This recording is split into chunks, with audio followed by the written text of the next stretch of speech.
Hallelujah. Handa na po ba tayong magbigay ng papuri sa Panginoon at sumamba sa kanyang dakilang pangalan? Amen. Marami pong ginawa ang Panginoon sa mga buhay po natin, and He is worthy to be thanked and praised and adored. Hallelujah. Oh, we just bless your holy name, oh God. Oh, we exalt your name, Jesus. Hallelujah. Oh, we praise you, Lord. Hallelujah, Jesus. Together in this place of worship, your greatness we proclaim. We stand as one in giving you all the glory and acclaim. To you our hearts are open, to you our hands we raise. Come take the place of honor in our lives.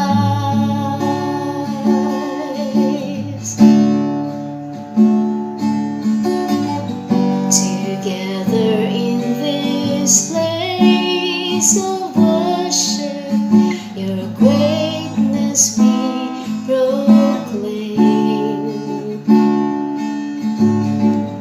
We stand as one in giving you all the glory and acclaim. To you our hearts are open, to you our hands we raise. Come take the place of honor in our lives.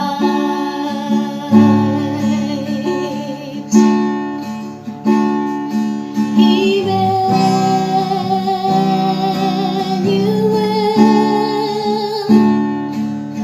our God is with us. Prince of Peace, mighty One, the ever-living God. See the praises of our Savior rise to open skies. With the dawning of redemption, your glory will arise. For you alone are worthy. Here in Zion you are praised. Our Lord and King, forever you will reign.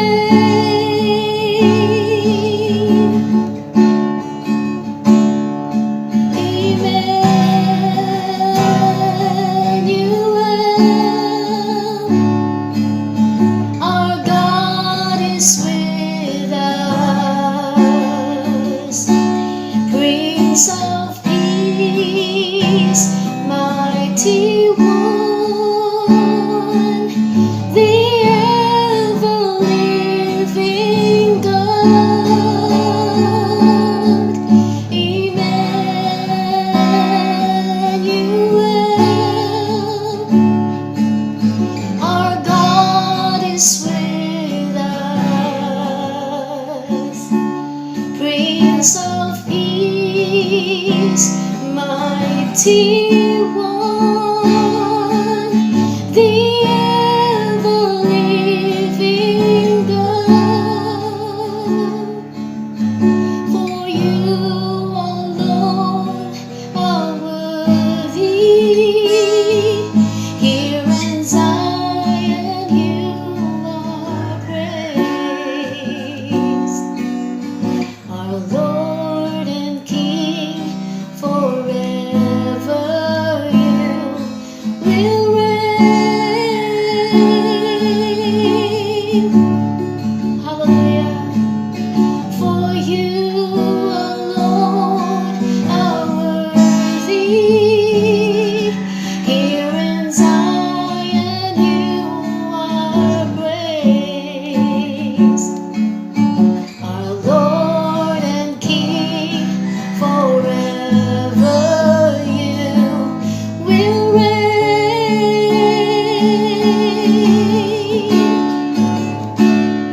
Prince of Peace, mighty one, the ever-living God, Emmanuel,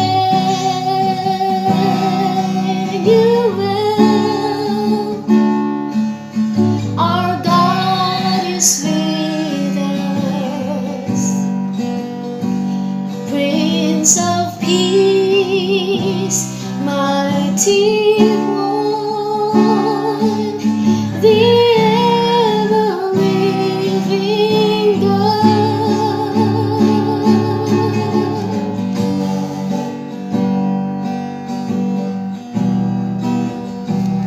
Oh, we praise your name. You are God alone from before time began. You are on your throne. You are God alone. And right now, in the good times and bad, you are on your throne. You are God alone. You are God alone from before time began. You are on your throne. You are God alone. And right now, in the good times and bad, you are on your throne. You are God alone.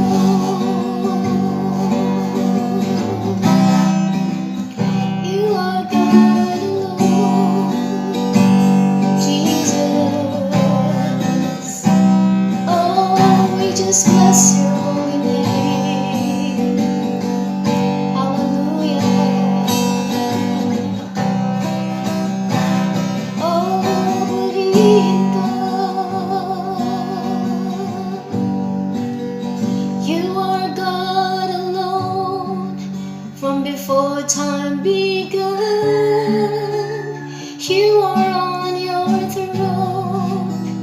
You are God alone.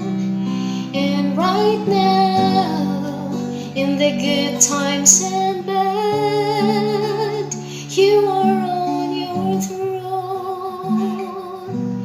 You are God alone.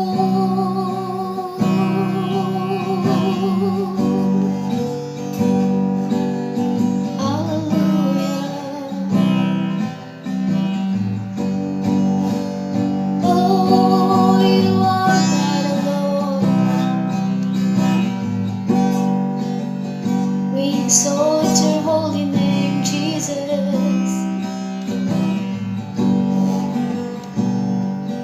Hallelujah.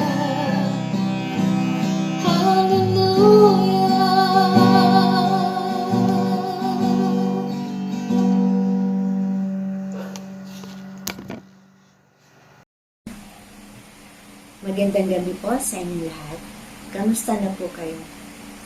Nagpapasalamat po ako sa Panginoon dahil sa technology na ito, tayo po ay nakapakinig ng salita ng Diyos.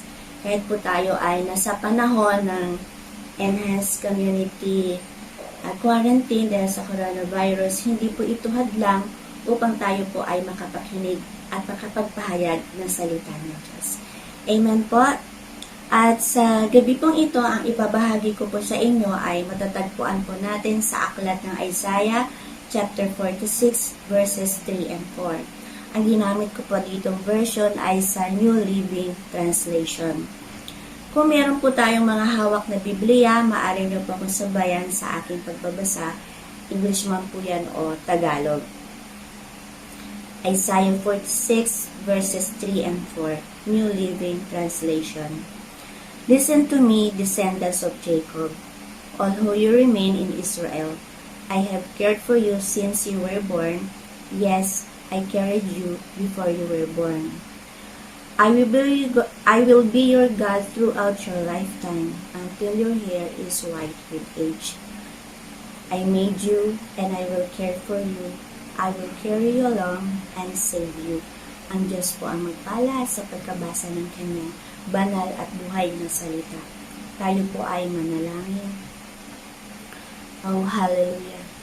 Panginoon, gabayan niyo po ang inyong lingkod, O God, sa pagbabahagi ng inyong banal at buhay na salita, Panginoon, sa gabing ito. Pangunahan niyo po ako sa aking babahagi patungkol sa mga talatang aming nabasa. Kayo lamang po ang aming maitaas, maluwalhati at papasalamatan, Panginoon, sa gabing ito, O God. Sa pangalan ni Jesus, Amen. Amen. Hallelujah. Bago ko po simula ng aking pagbabahagi sa talatang ating nabasa, nais ko muna pong isalaysay sa inyo yung mga nasa una at pangalawang mga talata. Sinasabi po dito na ang mga Diyos-Diyosa ng Babylonia na sina Bel, na kilala natin sa Biblia na si Belshazzar at Nebo na tinatawag na Nebuchadnezzar. Sila ay kinarga sa karwahe habang sila ay hinihila ng mga asno. Sobrang napakabigat po nila at halos pagod na yung mga hayop na kumakarga sa kanila. Sa digmaan, hindi nila kayang ipagtanggol o tulungan ng kanilang mga tao sapagkat napaka-imposible dahil wala naman silang buhay. Kaya walang silbi sa mga taga-Babylonia ang kanilang iniidolo at sinasambang mga Diyos-Diyosan. Dahil bukod sa pabigat sa kanila, hindi pa sila kaya iligtas at tulungan. Compare po sa ating Diyos na buhay. Ang Diyos ni Abraham, Isaac at Jacob. Ang Diyos na makapangyarihan sa lahat. Ang Diyos natin. Ang Diyos natin lahat. Kaya-kaya niya tayong tulungan at ipagtanggol sa lahat ng mga kaaway. Amen? God is always in the position of carrier. Never being carried. Hindi katulad ni Bel at ni Nebo, sila ang kinakarga ng mga tao. Tayo yung kinakarga ng ating Diyos na makapangyarihan. God does not need us, but rather we're always in need of Him. To be carried and sustained by Him. Amen po. Sa pamamagitan po ni Propeta Isaiah, siya ang ginamit ng Diyos sa mga taga-Israelita upang iparating sa kanila at maipahayag ang katotohanan patungkol sa Diyos na buhay. At kung sino ba talaga ang Diyos sa kanilang mga buhay. Sino ba ang Diyos na makapangyarihan sa kanilang mga buhay. At sa gabi pong ito, ang pamagat po natin ay pinamagatan ko po the omnipresent and faithful God. First, His prompting to His people, verse 3. Listen to me, descendants of Jacob, O who you remain, and Israel. I have cared for you since you were born. Yes, I carried you before you were born. Nais ng Panginoon na ipaabot at ipaalala sa mga taga-Israelita kung papaano noon pa man nasa tiyan pa lang sila ng kanilang mga nanay, pinalagaan na sila ng Diyos. Kahit sabi niya, makinig kayo mga lahi ng Jacob, mga natitirang mamamayan ng Israel. Alam niyo ba na mula nang kayo ipinanganak, inalagaan ko kayo? Alam niyo ba yon? Siguro, kung nandun tayo sa panahon ng mga Israelita, matapos nila mapakinggan ang mga paalala na yun, marami tayong makikita mga iba't ibang mga reaksyon ng mga tao doon. Maaring may nakikinig, may naniniwala, at maari rin naman may nagdududa. Sa mensahe po nito ng Panginoong Diyos na pinaabot sa mga taga-Israelita, ay isang paalala at mensahe din po para sa ating lahat na mananampalataya. Dahil pare-pareho po tayong nilikha ng Diyos. Ang lumikha sa mga taga-Israelita ay siya rin pong lumikha sa atin, diba? Ang Diyos nila noon ay Diyos din po natin ngayon. Kaya dapat po bilang mga anak ng Diyos, maging mapagpasalamat tayo. Maging thankful po tayo sa Panginoon Diyos. Pasalamatan po natin ang kabutihan niya sa ating mga buhay. And You are so blessed po. Indeed, you are fearfully and wonderfully made. Amen? Kahanga-hanga po yung kanyang pagkalikha sa atin. Sabi nga dun sa mga awit ng 139 verses 13 to 16, kilalang kilala tayo ng Diyos.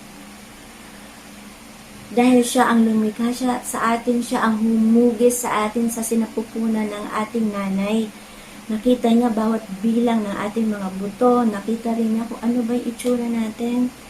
Sino ba yung kamukha natin? Kamukha ba tayo ng nanay natin? O kamukha ba tayo ng tatay natin? Maging mga kulay natin. Alam niyo kung anong kulay natin paglabas natin. Maputi ba tayo, maitim, o kayong magi. Kilalang kilala tayo ng Panginoong Diyos at wala siyang hindi nakikita sa atin. Hindi pa man tayo niluluwal ng ating mga nanay sa mundong ito. Alam mo ng Diyos kung ano tayo. Maging ang tinakdang araw na nabubuhay daw tayo sa mundong ito ay nakasulat na rin sa aklat ng Diyos. Kaya tayo ay napaka-espesyal sa Kanya. Even yung ating kinabukasan, yung future natin, alam na ng Panginoon. Kaya't mula nang sa sinapupunan pa tayo ng ating nanay, lagi nandyan yung Kanyang presensya. Lagi siya nasa tabi natin. Lagi niya tayo sinasamahan. Lagi niya tayong binabantayan. Hindi niya tayo iniiwan. Inialagaan tayo at lagi niya tayong binabantayan. Kaya doon pa lang excited na ang Panginoon na tayo ay mailuwala ng ating nanay sa mundong ito. Excited niya tayo na mahawakan, mayakap, maisayaw. Excited na niya makita yung mga ngiti natin. Excited na siya sa lahat sa buhay natin. Sabik na sa atin ang Panginoon. At alam din niya kung bakit tayo umiyak o ano ang dahilan. Ganyan ang Panginoon sa atin. He watches over us. Lahat ng mga kilos natin hanggang sa ating paglaki. His presence is always with us na nagbabantay sa atin. God will faithfully remain kahit na kuminsan tayo yung lumalayo sa Kanya. Indeed, He loves and cares for us. Lagi niya tayong inuunawa, pinagpapasensyahan. Tayo nga lang minsan ay hindi nakakaunawa sa Kanya. Katulad ng mga taga-Israelita na laging reklamo ng reklamo at napakatitigas ng ulo, hindi sila mapagsabihan. Gayon pa man, mahal pa rin sila ng Diyos. Kahit na sila ay pasaway at matitigas ang mga ulo. Katulad na lang po sa panahon natin ngayon.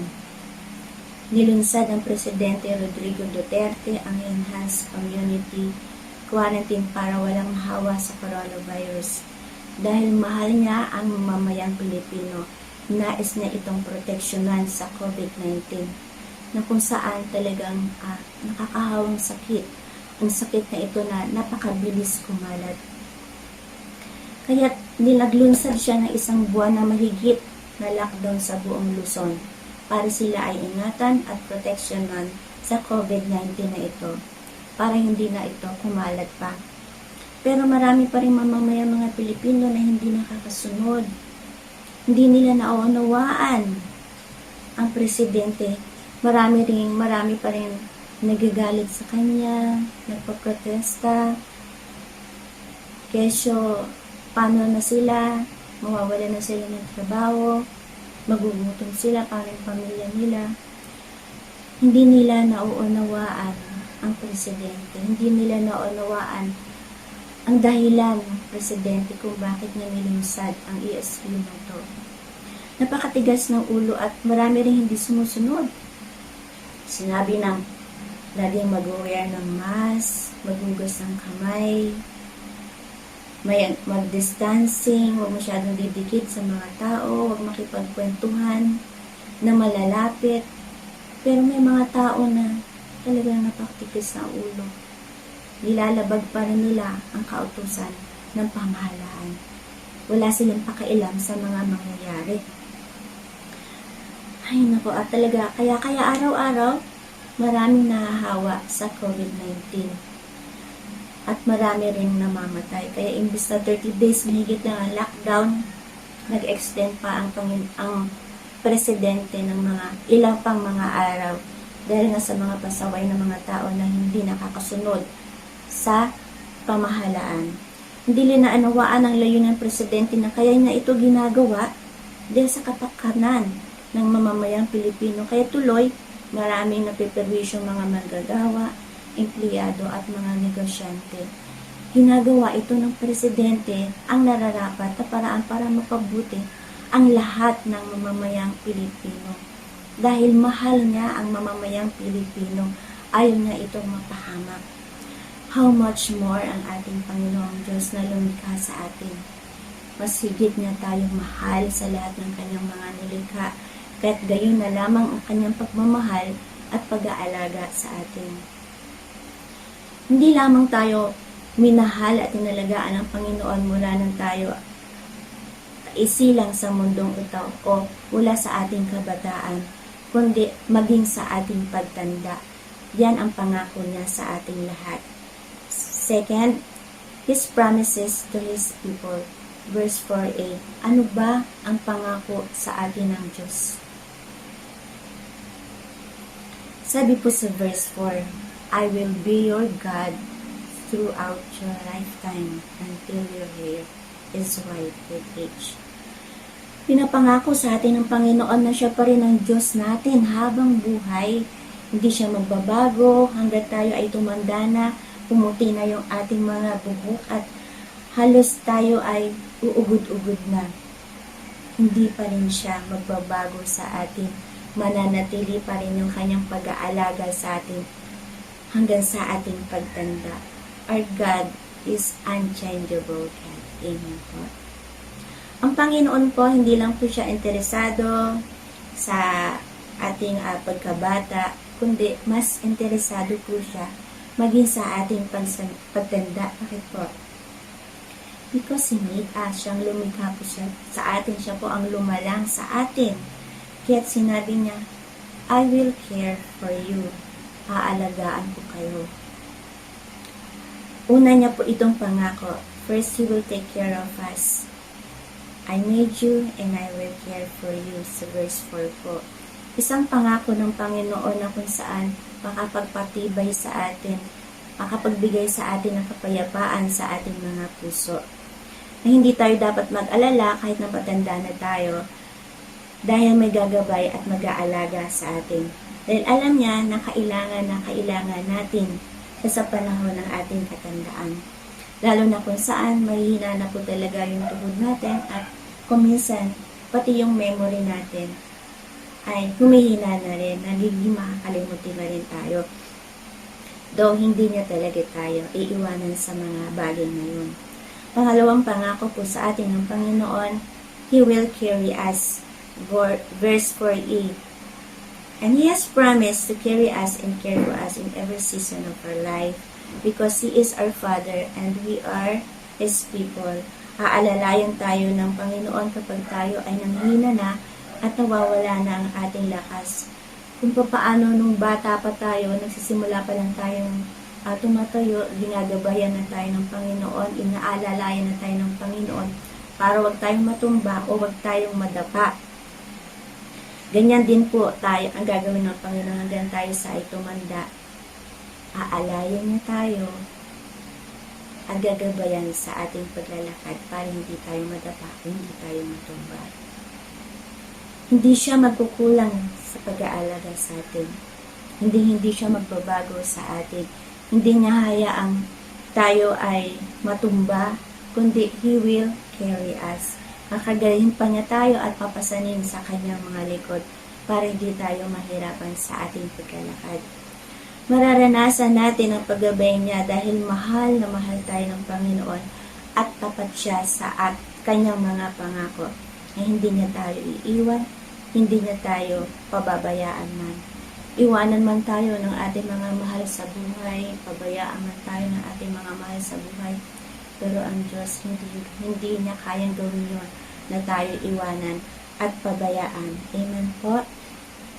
Kung tayo man ay nasa sitwasyon na feeling natin hinahina na tayo physically, emotionally, spiritually, nandiyan po ang Panginoon upang tayo ay tulungan. Ano mang kabigatan ang meron tayong dinadala o alalahanin, ipagkatiwala lang po natin ito sa Panginoon at bibigyan niya po tayo ng kapayapaan at kapahingahan sa ating mga puso. Yan po ang kanyang mga pangako. Pangatlong pangako sa atin ng Panginoon, He will save us, verse 4f. Ililigtas tayo ng Panginoon.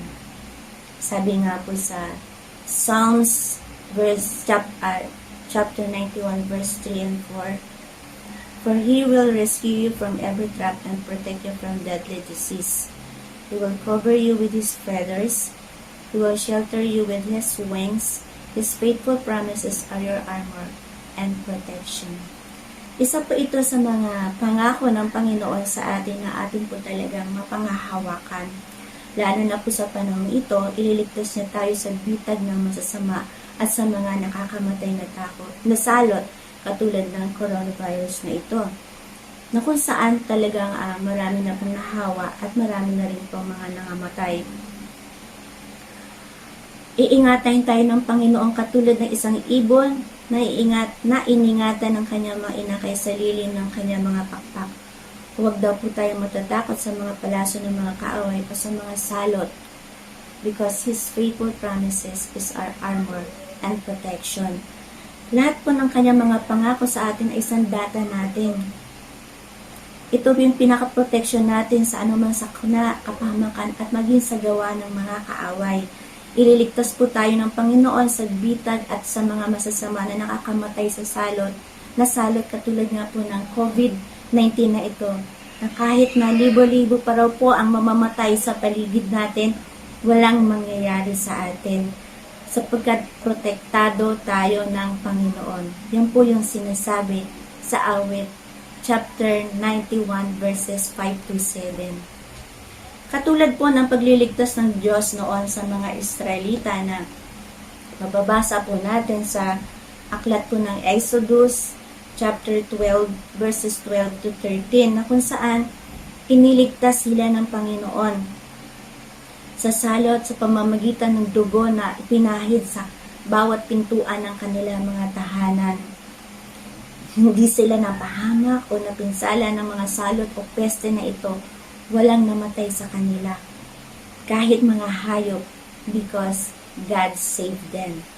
Ganyan din po tayo iniligtas ng Panginoong Hesus sa panahon ito ng pandemic, sapagkat lahat po tayong mga nanampalataya sa Kanya ay pinahira na po ng Kanyang sariling dugo. Kaya, we are protected by God. We are protected by Jesus, by His blood. Amen po. Kaya mga kapatid, sa Panginoon, lagi po nating tatandaan na ang Panginoong Diyos po kapag nangako, tinutupad niya.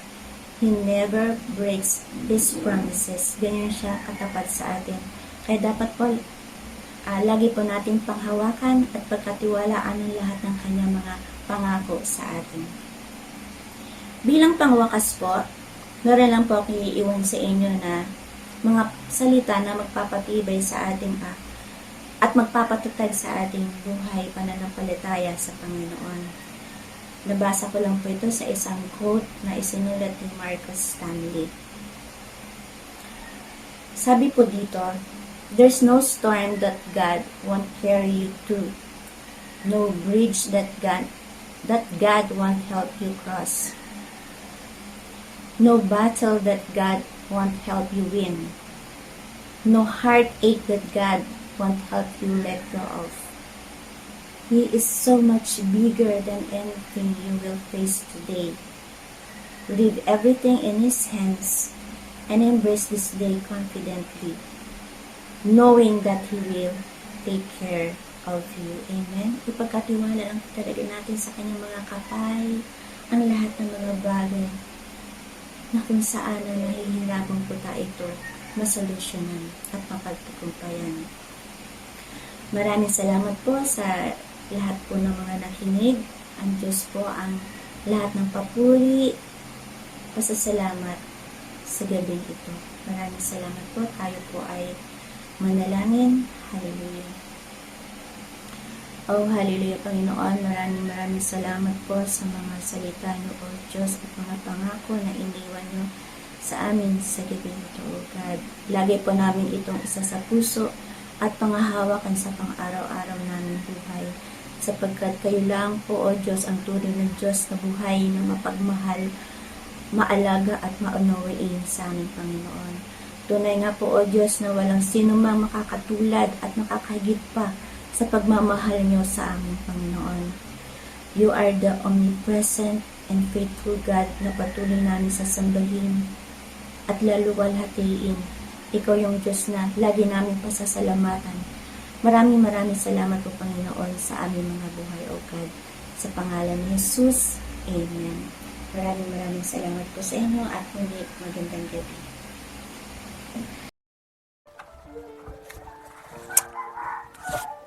Hallelujah. Sa gabing ito, tayo po ay dadako sa ating panalangin. Ngayon po ay nasa pangalawang gabi na tayo ng Taring Night. Tayo po ay mananalangin patungkol po sa ating mga Bible study. Sige po, tayo po ay manalangin. Panginoon, maraming salamat po sa gabing ito. Patuloy po, O Diyos, na itinataas po namin ang aming Bible studies, Panginoon, sa iba't ibang lugar, Panginoon, mula po, Panginoon, sa Hallelujah, sa San Nicolas, sa Tibig, Panginoon, sa Malolos, sa Taliptip, sa Babangad, Panginoon, Hallelujah, Hallelujah, sa Tabi, Biginto, Hallelujah, dito sa Matungaw, Lord, maraming salamat po sa lahat po ng aming mga Bible study. Dalangin ko po, Panginoon, na patuloy niyo po kaming samahan, pangunahan ng iyong banal na Espiritu sa paghahayag ng iyong salita. Panginoon, maraming salamat po sa iyong kabutihan, salamat sa paghipo mo sa bawat mga anak mo, at patuloy po, O Diyos, na hinihiling namin ang karunungan na nagmumula sa iyo, ang kalakasan ng loob upang magawa po namin ang mga lahat ng bagay na ito. Panginoon, salamat po, Panginoon, sa lahat ng mga ginagawa namin. Salamat po dahil patuloy mo po kaming pinalalakas upang ipahayag ang iyong kabutihan, upang makapag-aral ang iyong salita. Salamat po, Panginoon. Salamat na kahit kami po, O Diyos, ay nasa sarili lamang naming tahanan, patuloy mo po kaming tinutulungan upang ihayag ang iyong kabutihan. Salamat po, Panginoon. Salamat po sa aming Bible study. Panginoong Hesus, ikaw na po ang bahala sa aming mga bina-Bible study, Panginoon. Ikaw na po ang bahala, Panginoon, sa lahat ng aming mga ginagawa, sa lahat po ng mga taong tinuturuan ng inyong mga anak. Salamat. Patuloy mo lamang po, O Diyos, na palakasin ang loob ng inyong mga anak na nagba-Bible study, Panginoon. Patuloy mo pong samahan. Patuloy mo po, Panginoon, na katagpuin ang lahat ng pangangailangan. Patuloy mo po, O Diyos, na palakasin ang pananampalataya ng bawat isa, na kahit kami po, O Diyos, ay nasa enhanced quarantine, Panginoon, dahil sa COVID-19, O God, Lord, Salamat po, Panginoon, dahil meron po kaming Hesus na nag-iingat sa amin. May Hesus na nagpapala sa amin. May Hesus na humahawak sa amin. Kaya salamat ng maraming salamat po, Panginoon. Salamat po sa mga gawain namin na ito, Panginoon, na kung saan ay patuloy mo po, Panginoon, na kinakausap ang bawat isa sa amin upang kami ay makapag-aral ng iyong salita. Maraming salamat po, Panginoon. Sa iyo po namin itinitiwala ang aming mga gawain na ito, ang aming Bible studies, O God. Salamat po, Panginoon. Tunay nga, O Diyos, na napakabuti mo, napakadakila mo, kamangha-mangha kang Diyos. Salamat, Lord, sa iyo po namin tinitiwala ang aming Bible study. In the name of Jesus, we pray. Amen and amen. Thank you, Jesus. Magandang gabi po sa lahat. Tayo po ay manatili sa diwa ng panalangin. Ipanalangin po natin sa mga oras na ito ang ating bansa. Hallelujah. Hallelujah.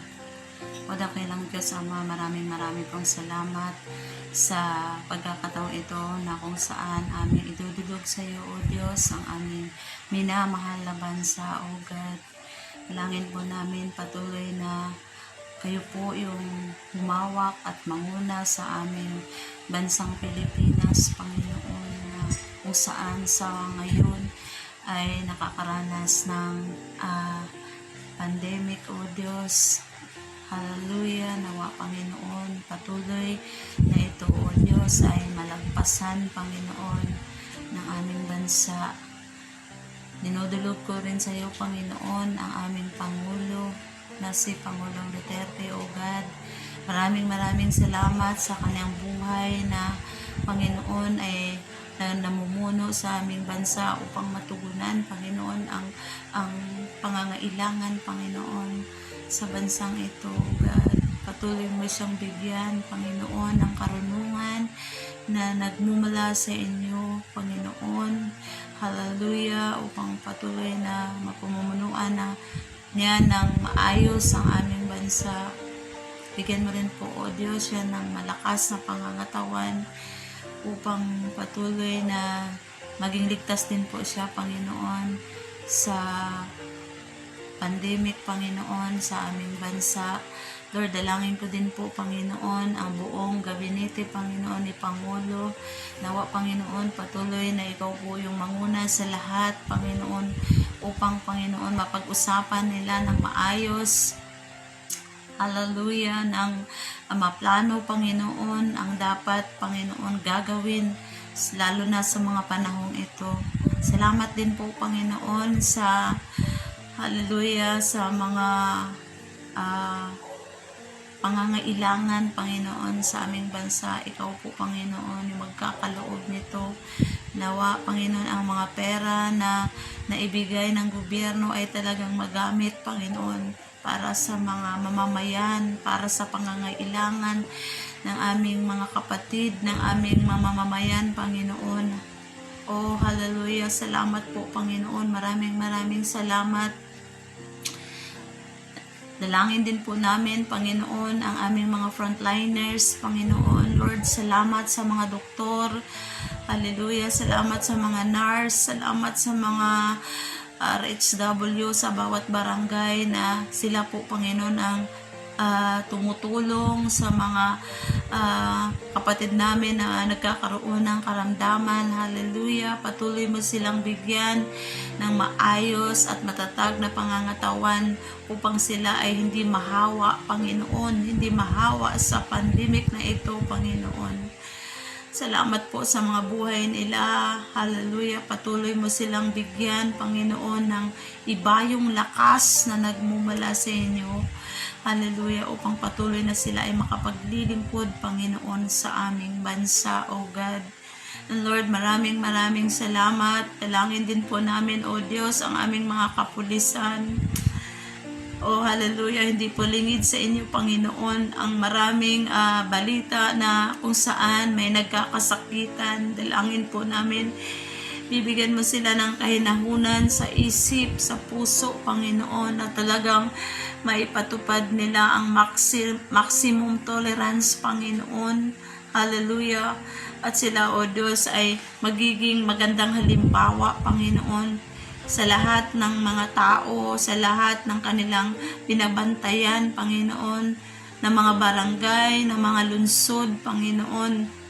Dalangin din po namin, Panginoon, na bibigyan mo rin po ng malakas sa pangangatawan ng aming mga kapulisan, Panginoon, nang sa gayon makayanan nila yung pagod, makayanan nila yung puyat, sa kanilang pagtatrabaho, sa kanilang paglilingkod sa bansang Pilipinas, O God.